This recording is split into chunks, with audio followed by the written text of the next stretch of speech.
असल में डॉक्टर अजय चुनाव में हार से घबरा चुके हैं और लगातार वो अनर्गल बयानबाजी कर रहे हैं।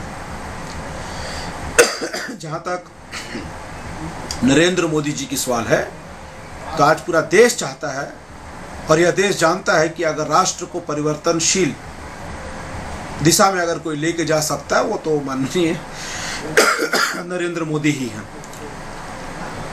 डॉक्टर अजय इस बार निश्चित रूप से यह चुनाव हार रहे हैं। उनका कार्यकाल बिल्कुल नीरस रहा है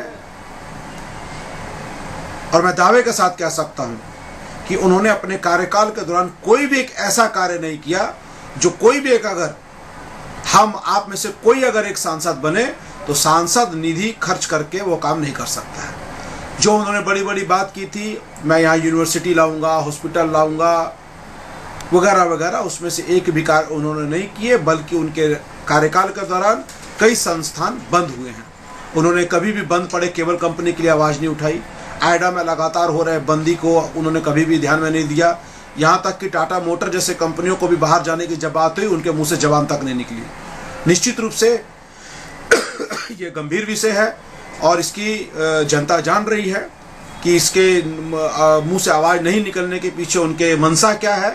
और अपने कार्यकाल के दौरान उन्होंने पूर्व में सभी जानते हैं कि हजारों जो टेम्पररी वर्कर हैं उनका उन्होंने न केवल मेडिकल से उनको फैसिलिटी छीनने का काम किया, उनके घरों से उन्होंने पानी बिजली कटवाने का काम किया। यहाँ तक कि पुलिस जो टीएमए से सुविधा लेती थी उनके सुविधा को भी उन्होंने ख़त्म करने का काम किया। तो ऐसे हजारों बेगुनाह जो डॉक्टर अजय के इस मार के शिकार हुए उनकी बददुआ इनको निश्चित रूप से लगेगी, यह मैं पूरी तरीके से मानता हूँ। सर, एक कल जो काम उपवास हुए जा रहे हो, क्या नौटंकी है? क्या मोदी के नाम पे उपवास किया जा रहा है? दिन भर रहेंगे? मोदी के नाम पे लोग उपवास भी करेंगे मोदी जी के नाम पे लोग पूजा भी करेंगे और मोदी जी के नाम पे लोग नतमस्तक भी होंगे, यह समय बताएगा। अच्छा, सीडी प्रकरण में क्या कहना है? पहली बात तो यह है कि चुनाव के टाइम में ही सीडी क्यों आती है, चुनाव के टाइम में सीडी क्यों आई? सीडी को उन्होंने अपने तरीके से जांच भी करा लिया। उनके पास कौन सा लैब है, जेवीएम लैब कहाँ पर स्थापित है, उनको पहले सरकार को बनाना चाहिए।